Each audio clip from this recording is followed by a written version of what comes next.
The great chamber of the Galactic Council was a circle of light and sound. Representatives from 100 different species sat or floated or stood in their designated areas. The air buzzed with their strange languages, all translated by small devices into a common tongue. At the center of the chamber, a large holographic display showed a map of the known galaxy. A small yellow star system on the edge of the map was highlighted. A tall reptilian creature stepped onto the main speaking platform. This was Ambassador Cathar of the Cathar Imperium. His scales were a dull gray, and his yellow eyes scanned the room slowly. He was a powerful figure, and everyone knew it. The Cathar Imperium had a large fleet and a history of taking what they wanted. Members of the Council, Cathar began, his voice a dry hiss. We are here today to discuss a blight on our galactic community. The species known as humanity.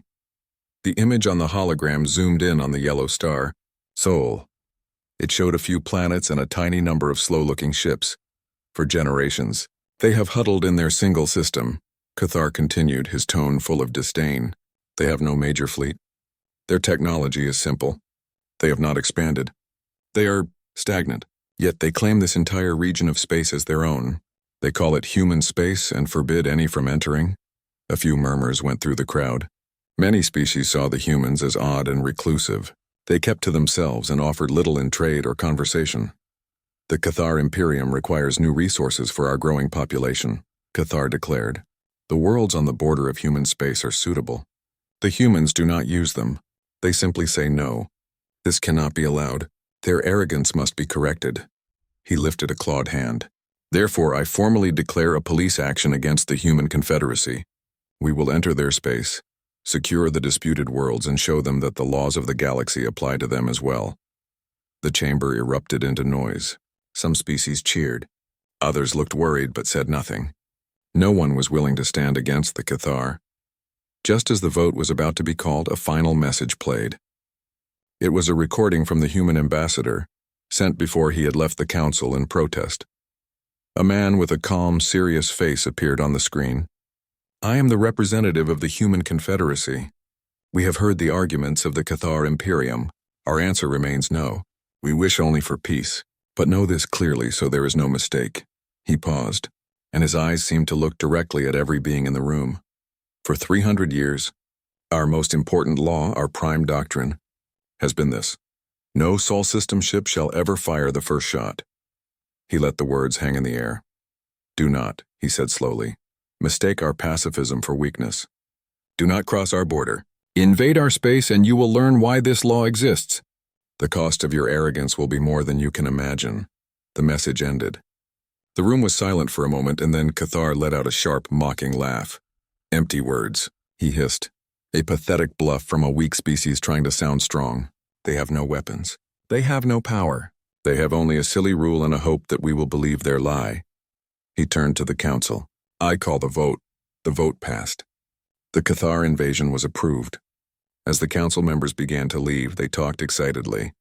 It would be a quick war, a simple lesson for the upstart humans. No one gave the human warning a second thought. Far away, on the bridge of the human ship Guangzhou, Commander Jin watched the news feed from the Galactic Council. He saw Cathar's speech. He saw the vote. He saw the dismissal of his people's warning. Jin was a man of average height with black hair and a calm face. He did not look angry or scared. He looked resigned. It was the look of a man who had seen a storm coming for a long time and was finally ready to face it. Around him, the bridge crew was busy at their stations. The air was quiet, filled only with the soft beeps of computers and the hum of the ship's systems. Hana, the communications officer, turned from her screen. Her face was pale. They didn't listen, Commander, she said, her voice soft. Jin nodded slowly. They never do, Hana. They see our refusal to fight first as a weakness. They cannot understand the strength it requires. He walked over to his command chair but did not sit down. Hana, send a priority signal to the entire Sol Defense Flotilla. Code, Prime Doctrine. Condition imminent. All ships to battle stations. Hana's fingers flew across her screen. Signal sent, Commander. All ships acknowledge. On the main view screen, a map of the outer solar system appeared. A small group of blue icons represented the human fleet. It was not large. Maybe 50 ships in total. They were positioned near a small, cold world at the very edge of the system, the planet Pluto. Then at the edge of the scanner range, red icons began to appear. 1, then 10, then 100, then 1,000. The Cathar Armada. It was a massive, terrifying force.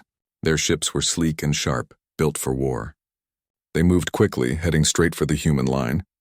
Jin pressed a button on his chair. Chief Engineer Mina, report. From the depths of the ship, Mina's voice came through the comms. It was focused and clear.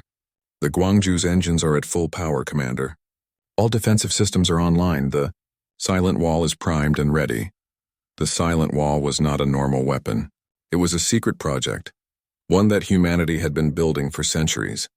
While the galaxy thought they were hiding, humans had been working. They had turned their entire solar system into a fortress. Good, Jin said. Stand by for my command. He looked at the screen. The Cathar fleet was getting closer. They were not even slowing down. They were coming in fast and hard, confident they could smash the small human force in one blow. Lieutenant Chul, Jin's second-in-command, stood beside him. Chul was a solid, reliable man who rarely showed emotion. Now his jaw was tight. They are not even hailing us, he observed. They are coming in for a direct attack. It is what bullies do, Jin replied quietly. They do not talk. They just hit. They expect you to fall down. He turned to face his bridge crew. Their young faces looked back at him, scared but determined. Everyone listen, Jin said, his voice calm and steady. You have trained for this. You know the plan. We will follow the Prime Doctrine. We will not fire the first shot. We will stand.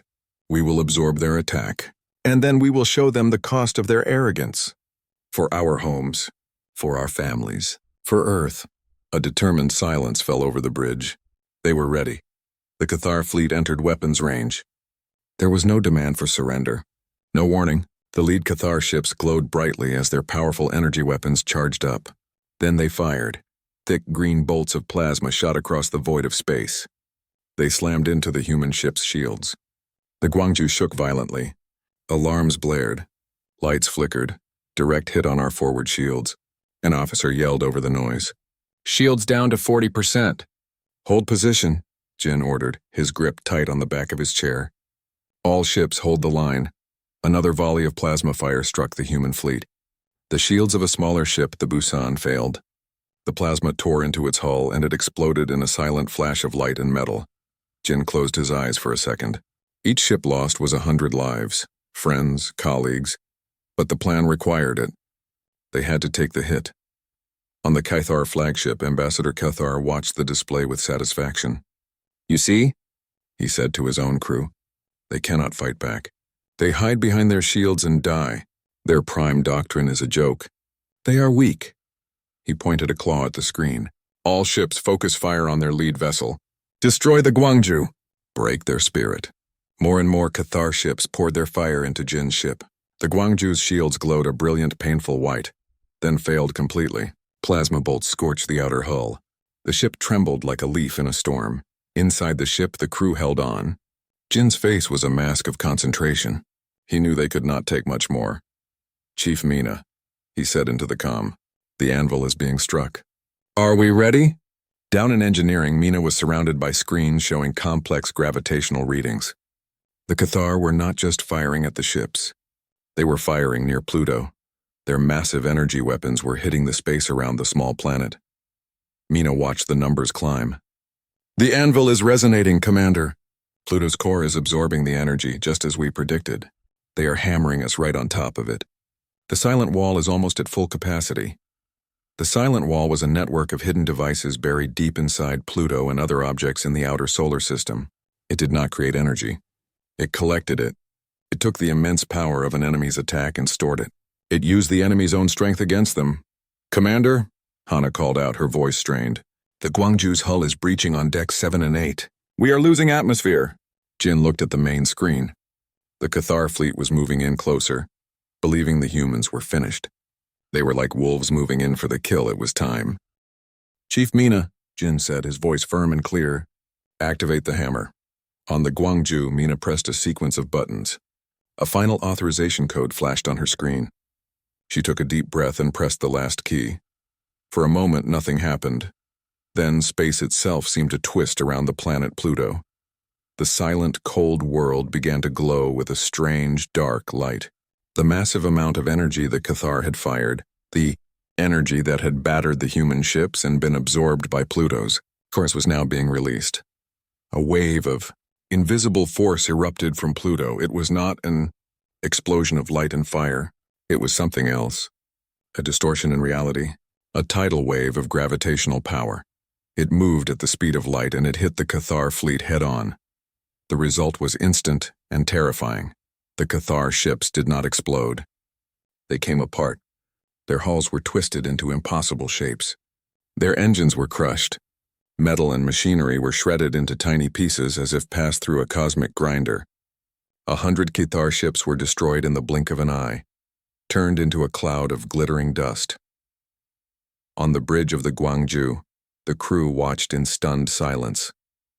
The violent shaking had stopped. The only sound was the steady beep of the systems. The view screen showed the aftermath. A large part of the Cathar armada was just gone. Lieutenant Chol let out a slow breath. "It worked," he whispered. Jin did not celebrate. He looked at the destruction on the screen, his face still grim. This was not a victory to enjoy. It was a terrible necessity. On the Cathar flagship, the mood had shattered completely. The bridge was in chaos. Alarms were screaming. Ambassador Cathar was staring at the main screen, his yellow eyes wide with shock and disbelief. "What? What was that?" he stammered. "What did they do?" His tactical officer looked up, his scales pale with fear. "Ambassador, they used our own attack against us. They turned that planet into a weapon." Cathar felt a cold dread fill him. The human warning echoed in his mind. "You will learn why this law exists." They had not been bluffing. He looked at the human fleet on the screen. Their ships were damaged, but they were still there. They had not fired a single shot. They had simply stood their ground and let the Cathar destroy themselves. For the first time, Ambassador Cathar understood the meaning of the word arrogance, and he was afraid. The silence on the bridge of the Gwangju was heavier than any noise. The crew stared at the main view screen, where a cloud of fine debris was all that remained of 100 Cathar warships. The sudden absence of the enemy vessels was more shocking than their presence had been. One moment, a massive force was firing upon them. The next, a large part of it was simply erased. Jin was the first to move. He leaned forward, his hands gripping the edge of his command console. "Damage report," he said, his voice cutting through the quiet. His crew jumped into action, the familiar routine pulling them back from their shock. Reports started coming in from all over the ship. The Gwangju was hurt. Her shields were gone. Parts of her hull were torn open to space, but she was still flying. Her engines were still working. On the other side of the battle, the Cathar fleet was in total confusion. Their neat, aggressive formation had broken apart. Ships drifted, their commanders unsure what to do.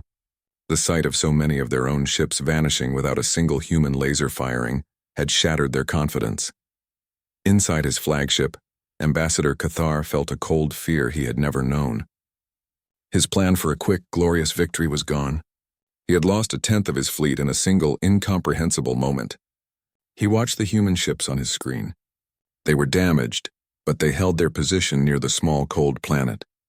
They looked like a rock in a stormy sea. "Report," Cathar demanded, his voice a sharp hiss. "What was that? What weapon did they use?" His science officer was trembling.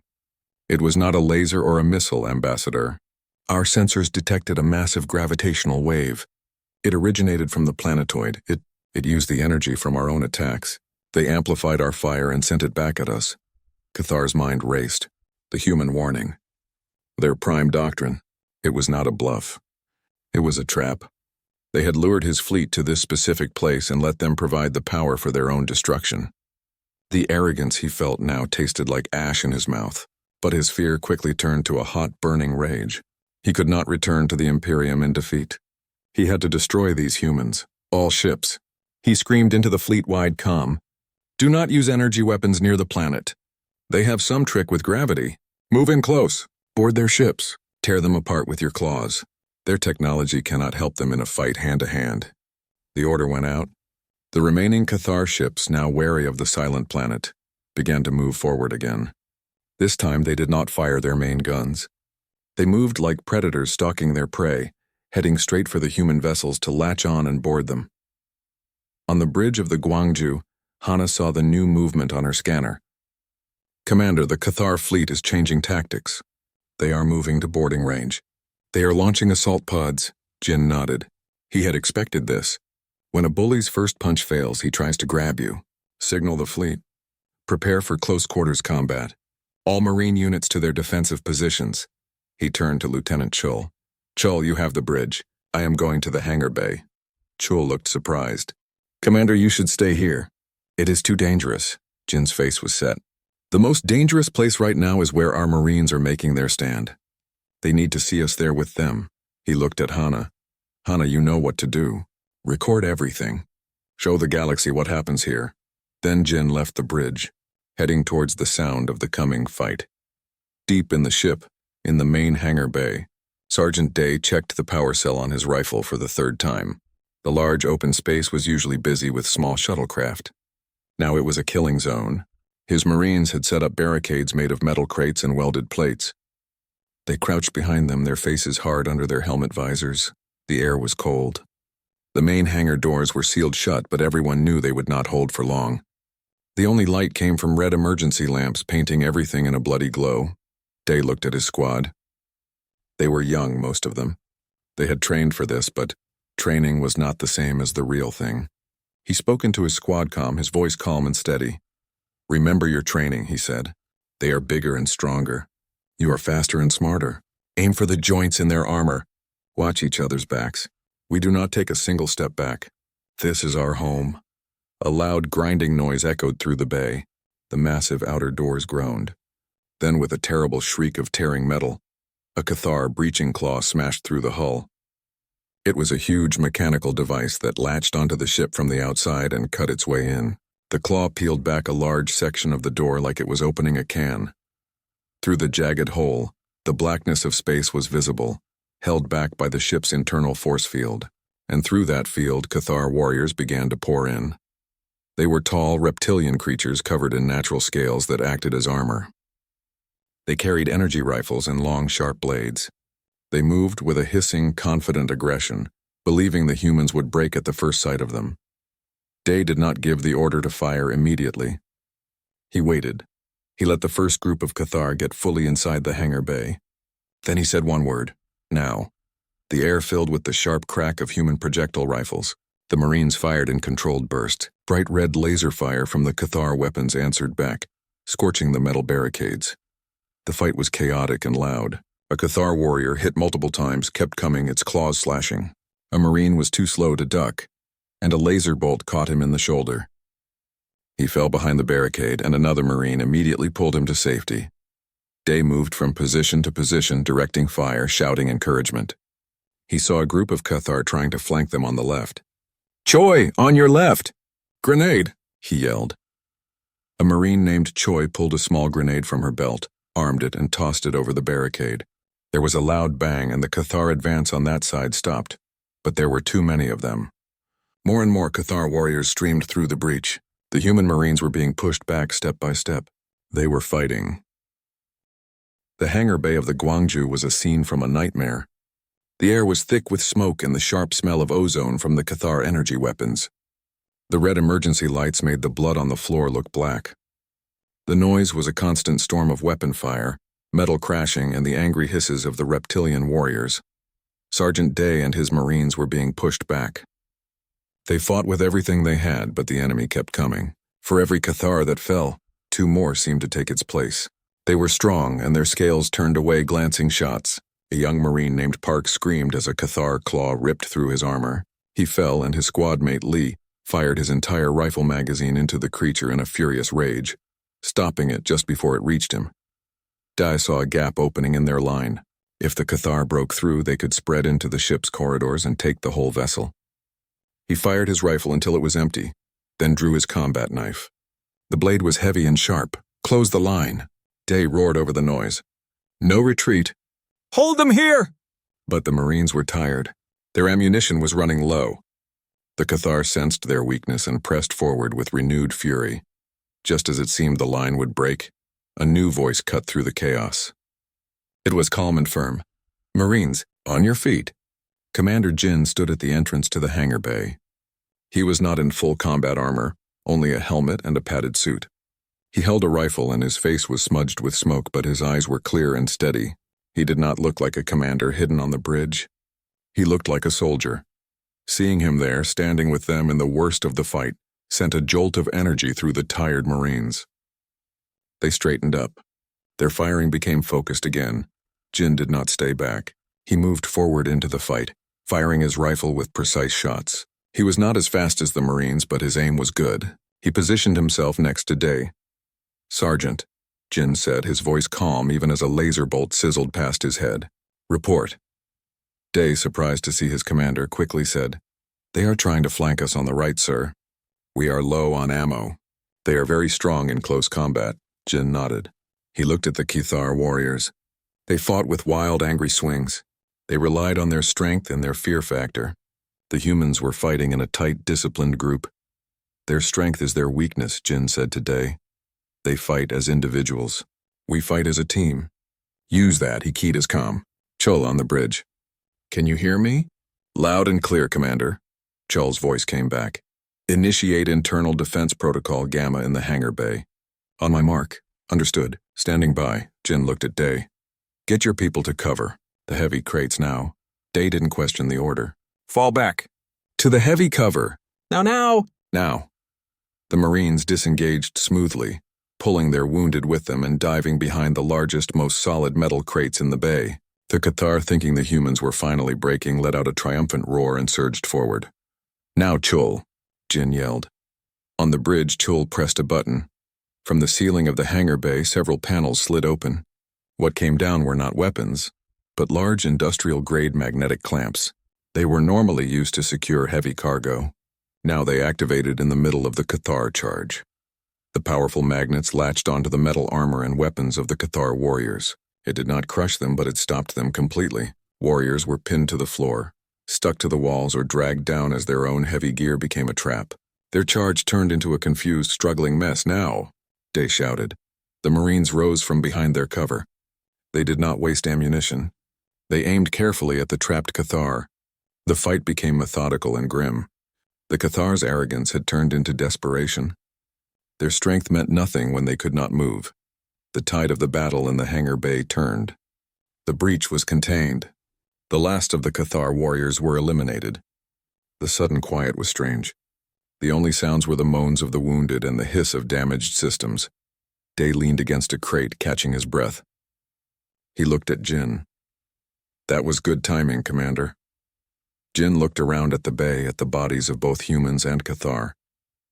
His face was sad. "It was necessary," he said quietly. "How are your men?" "We have losses," Day said, his voice tight. "But we held." On the bridge, Hana was watching similar fights play out on screens across the fleet. Some ships had managed to repel the boarders. On a few smaller ships, the fighting was still going on, but the humans were holding their own. The Cathar were learning that human ships were not easy to take. They were filled with traps, strong points, and determined crews. Hana was also very busy with another task. Jin had given her a clear order before he left the bridge. Record everything. Her fingers flew across her console. She was compiling all the data. Not just the tactical information, but the real human cost of the battle. She pulled video from the helmet cameras of Marines like Day. She had the audio logs from the wounded. She had the cold, determined commands from officers across the fleet. And she had the footage from the hangar bay, showing Commander Jin fighting alongside his troops. She was creating a story. A true story. She was not making propaganda. She was just showing what was happening. When she had a strong package of video and data, she began to broadcast it. She did not send it on a military channel. She sent it on every public frequency, using a powerful transmitter. She sent it towards the Galactic Council. She sent it to neutral worlds. She sent it so that anyone who was listening could hear it. This broadcast was called the Echo of War. It showed the Cathar's unprovoked attack. It showed the human ships being fired upon without warning. It showed the shocking power of the Silent Wall, and now it showed the brutal close-quarters fighting. It showed the truth. The Cathar were not noble warriors on a police action. They were invaders, trying to smash their way into a home that was not theirs. The humans were not aggressive conquerors. They were defenders fighting for their lives with courage and cleverness. Far away on the Cathar flagship, Ambassador Cathar was getting more and more reports. The boarding actions were failing. His warriors were being defeated on ship after ship. The humans were tougher and smarter than anyone had believed. Then one of his communication officers looked up, his face confused. Ambassador, we are detecting a wide-band transmission originating from the human flagship. It is a broadcast of the battle. Battle footage? They are sharing their defeat? Cathar asked, confused. No, Ambassador, the officer said, his voice trembling. They are sharing everything. Our first attack. The destruction of our ships by the planet. The boarding actions. They are showing it all to the galaxy. Cathar felt a new kind of cold fear. This was not a military action. This was political. The humans were not just fighting his fleet. They were destroying his reputation. They were showing the entire galaxy his failure, his arrogance. He could see it now. The other species of the Galactic Council would see this. They would see the Cathar Imperium being humiliated by a species they called weak. They would see the cost of his mistake. His mission was a complete disaster. He had lost ships. He had lost warriors. And now he was losing face. The weight of his arrogance was crushing him. He had thought the humans were an easy target. Now he realized they were a force he could not understand. He looked at the main screen, at the image of the damaged but still defiant human fleet. For the first time, he wondered if he could even get his remaining ships home alive. The humans had said they would learn the cost of arrogance. They were teaching that lesson, and it was more terrible than he had ever imagined. The echo of war broadcast spread through the galaxy at the speed of light. It traveled along trade routes, bounced off communication satellites, and appeared on screens in 1,000 different worlds. On a busy space station, a group of insectoid traders watched a view screen in a public market. They saw the Cathar fleet fire without warning. They saw the human ships hold their line. They saw the terrifying power of the silent wall. And then they saw the raw personal footage from the helmet cams of human Marines. They saw Sergeant Day and his men fighting for their lives. They saw the fear and the determination in human eyes. They saw Commander Jin, the leader of the fleet, standing in the smoke and noise with a rifle in his hands. The traders who valued community understood. This was not a war of conquest. This was a defense of home. On a world of aquatic beings, their leaders watched from their liquid-filled chambers. They saw the humans use their environment, turning a planet into a shield and a weapon. They saw the clever traps on the ships. They saw how the humans used the enemies. In the Great Hall of the Galactic Council, the silence was absolute. The representatives had gathered to hear news of the quick Cathar victory. Instead, they saw the truth. They saw Ambassador Cathar's arrogant speech. They saw the humans' calm, serious warning. And then they saw the brutal reality of the invasion. They saw the Cathar lose 100 ships to a trick of physics. They saw their warriors defeated in close combat. The humans were not the weaklings Cathar had described. They were resilient, clever, and fierce when defending their own. The political support for the Cathar Imperium began to evaporate like water in a desert. Back in the Sol system, the battle was not over. The Cathar fleet was wounded and confused, but it was still large. Ambassador Cathar, trapped by his own pride and fear of failure, made a desperate decision. He could not retreat. He had to destroy the human flagship, the Guangzhou. He believed that if he could kill their leader, the human defense would collapse. All remaining ships, he commanded, his voice cracking with strain, focus all fire on the lead human vessel. Ignore the planet.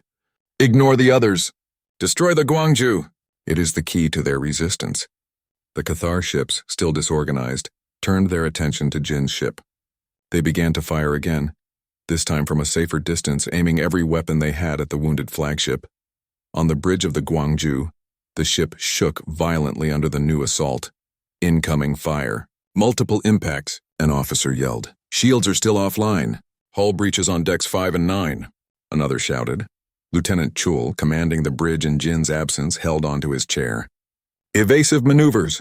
All power to structural integrity. The ship groaned and twisted. The lights flickered. It was taking too much damage. It could not survive much longer. Down in the damaged hangar bay, the floor trembled. Jin felt the vibrations through his boots. He knew what it meant. The Cathar were focusing on his ship. He keyed his comm. Chul, report. The enemy is focusing all fire on us, Commander. Chul's voice was tight with stress. We cannot withstand this for long. Jin looked around the wrecked hangar. He looked at Sergeant Day and the tired Marines. They had done their part. Now he had to do his. He had to lead the enemy to their final mistake. Chul, listen carefully, Jin said, his voice calm and clear. Power down all non-essential systems. Make it look like we are dead in the water. Let them think they have won, sir. Chul asked, confused. Trust me, Lieutenant. Let them get overconfident. Let them think we are helpless. Then when I give the signal, you will know what to do. On the bridge, Chul understood. It was another trap. Yes, Commander. Powering down non-essential systems. On the Gwangju, the external lights went out. The engine glow faded. The ship drifted, looking like a dead hulk of metal. On the Cathar flagship, the tactical officer saw the change. Ambassador, the human flagship is losing power. Their systems are failing. A grim smile spread across Cathar's face. Finally, a victory. Move in closer, he ordered. I want to see it with my own eyes. I want to see their ship broken. All ships guard our approach. We will take the wreck as a prize. The Cathar fleet, now cautious, formed a protective circle around their leader's ship as it slowly moved towards the silent Gwangju. They watched for any sign of trickery, but the human ship looked completely dead. Inside the Gwangju, the only light was from emergency strips on the floor. Jin stood in the dark hangar bay, looking out through the torn hull at the approaching Cathar flagship. It was massive and menacing, covered in weapons. It moved closer and closer like a shark coming to inspect its kill. This is it, Jin whispered to Day. This is the end of their arrogance. He keyed his comm one last time. His signal was not sent by radio. It was a simple, hardwired connection that could not be blocked. It went directly to Chief Engineer Mina deep in the heart of the ship. Mina, he said, it is time. Activate the Gwangju's final protocol. The last lesson. Deep in engineering, Mina heard the command. She was surrounded by her team. They had been preparing for this. Tears were in her eyes, but her hands were steady. This was their duty. This was their choice. She typed a code into her console. A countdown began on the screen.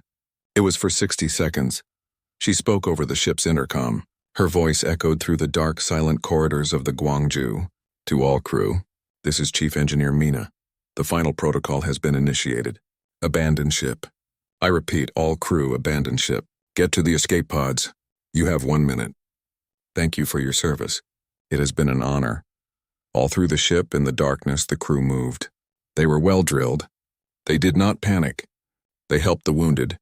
They moved quickly to the escape pod bays. Hats were launched from the dying ship, shooting away like little seeds into the safety of space. Jin, Day, and the Marines in the hangar ran to the last few pods. They climbed in and launched themselves away from the Gwangju. On the Cathar flagship, they saw the escape pods launching. They are fleeing, an officer said. The ship is truly finished. Ambassador Cathar smiled. Let them run. They can tell the story of their defeat. He did not understand. The humans were not running from a defeat. They were completing a mission. The Cathar flagship moved even closer, now only a few kilometers from the silent Gwangju. The 60-second countdown in engineering reached 0. The Gwangju did not explode. Instead, its core reactor went into a controlled but massive overload. It was not designed to destroy. It was designed to emit a single, incredibly powerful electromagnetic pulse, a pulse of energy so strong it could fry the electronics of any ship nearby. A brilliant, silent flash of white light erupted from the Gwangju. For a moment, it was brighter than the sun. The wave of energy washed over the Cathar flagship. Every light on the Cathar ship went out. Every screen went black. The engines stopped. The life support systems whined and died. The weapon systems shut down. The great flagship was suddenly a dead piece of metal, drifting helplessly in space. It was not destroyed, but it was completely disabled. A prisoner of its own greed. The other Cathar ships watched in horror. Their leader's ship had been captured without a single shot being fired. The humans had sacrificed their own flagship not to kill, but to teach one final unforgettable lesson. The echo of war broadcast, still running, showed it all. It showed the Gwangju's noble sacrifice. It showed the Cathar flagship, once a symbol of power, now a silent, powerless wreck. The lesson was clear. Humanity would pay any price to defend its home, even the price of its own heart. And that was a cost the arrogant Cathar could never have imagined. The silence that followed the Gwangju's final flash was deeper than space itself. The great Cathar flagship drifted, a dark and lifeless mountain of metal. All its lights were dead, its engines were cold. Inside, Ambassador Cathar sat in the sudden blackness, his mind empty of everything but a pure, cold terror. He was a prisoner in a metal tomb, captured without a fight. The shame was worse than any death. Around the dead flagship, the rest of the Cathar fleet froze. Their sensors showed the Gwangju was gone, but their leadership was disabled. They had no orders. They had no plan. The confident invasion had turned into a nightmare. They watched the small human escape pods flying away from the wreckage, and they did nothing. To attack them now would feel like a crime against the very nature of war. One of the human escape pods was picked up by another ship, the Busan. The door opened and Commander Jin, Sergeant Day, and a few Marines stepped out. They were tired and their faces were covered in dirt and sweat, but they stood straight. The crew of the Busan looked at them with a kind of awe. They had seen what happened. Jin walked to the bridge of the Busan. Lieutenant Chul and Hana were already there, having escaped on another pod. They looked relieved to see him alive. "Report," Jin said, his voice hoarse but calm. "The Cathar fleet is leaderless," Chul said. "They are not attacking. They are just waiting." Hana turned from her console. "The echo of war broadcast is still being sent, Commander." The entire galaxy saw the Gwangju's sacrifice. They saw the Cathar flagship be captured. The communication channels are exploding with messages from other species. They are condemning the Cathar. They are praising our defense. Jin looked at the main screen. The dead Cathar flagship was a powerful symbol. It was more powerful than if it had been destroyed. Destruction was something the Cathar understood. This helplessness was new to them. "It is time to end this," Jin said. "Hana, open a channel to the Cathar flagship. Use their emergency power frequency. I know they can hear me." On the dark bridge of the Cathar ship, a single console beeped. It was a simple audio channel. Cathar, his hands shaking, pressed a button to listen. "This is Commander Jin of the Human Confederacy," a calm voice said in the darkness. "Your invasion has failed. Your flagship is dead in space. Your warriors have been defeated. Your arrogance has cost you dearly." Cathar could not speak. He could only listen. "You will be given a choice," Jin's voice continued. "A single small shuttle will dock with your ship. I will be on it. I will come aboard alone and unarmed. You will surrender your fleet to me. You will order a complete and immediate withdrawal from human space." There was a pause. The silence felt heavy. "If you refuse," Jin said, his voice still quiet but now as hard as steel, "we will not destroy you. We will simply leave your ship here, powerless. We will leave you and your crew to drift in the dark until your life support fails. The galaxy will watch you die slowly, a permanent monument to the cost of invading our home. The choice is yours." The channel closed. Cathar sat in the dark for a long time. He thought about his pride. He thought about his failed career. He thought about his crew slowly suffocating around him. He saw no way out. The human had not offered a fight. He had offered a lesson in humility. It was the most painful choice he had ever faced. A short time later, a small, unarmed human shuttle approached the dead flagship. It docked with the main hangar bay. The bay doors were forced open manually by the Cathar crew, who now moved like ghosts in the dim emergency light. The door of the shuttle opened. Commander Jin stepped out. He wore a simple, clean uniform, not combat armor. He carried no weapon. He walked alone into the vast hangar, which was filled with confused and defeated Cathar warriors. They looked at him with a mixture of hate and fear. This one human who had cost them so much now stood calmly in the middle of them. Jin ignored them. He looked straight at Ambassador Cathar, who stood waiting for him. His head bowed. "You came alone," Cathar said, his voice a weak whisper. "The Prime Doctrine is finished," Jin stated. "Not as a threat, but as a fact. It served its purpose. It made you reveal your true nature. It made you fire the first shot. And it showed the galaxy why we have that rule." He walked closer to Cathar, his steps echoing in the silent bay. "You thought our rule was a weakness. Now you know it is a strength. It is the strength of a people who have learned to turn defense into an art. We do not need to invade. We do not need to conquer. We only need to protect what is ours, and we will protect it with a price so high that no one will ever be willing to pay it again. Jin stopped in front of the ambassador. You have paid the cost for your arrogance. Now you will deliver our message to the Galactic Council. He spoke clearly so every Cathar nearby could hear. Humanity wishes for peace. We wish for trade and friendship. But from this day forward, the law is changed. The Prime Doctrine is expanded. Any species that aids, abets, or supports an incursion into human space will share the aggressor's fate. Your fate, we will not negotiate this point. We will not discuss it. It is now a law of the universe as real as gravity. He pointed a finger at Cathar's chest. You will tell them what you saw here. You will tell them about Pluto. You will tell them about the boarding actions. You will tell them about the Guangzhou. You will make them understand that our silence is not weakness. Our peace is not an invitation. You will make them remember Pluto. Cathar could only nod. The fight was completely gone from him. Jin turned and walked back to his shuttle.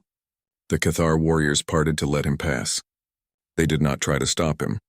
They were not defeated by his weapons, but by his will. The message was sent across the galaxy. The story of the Battle of Pluto became a legend. They called it the day the galaxy learned fear.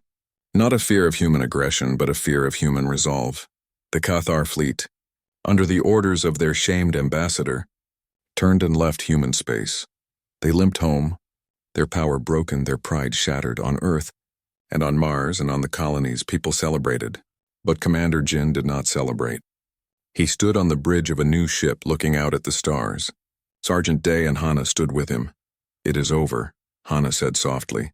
No, Jin said, his gaze fixed on the infinite blackness. It is just beginning. They know our strength now. The real work starts today, the work of building a peace that lasts. He turned to his crew. They were no longer just sailors and soldiers.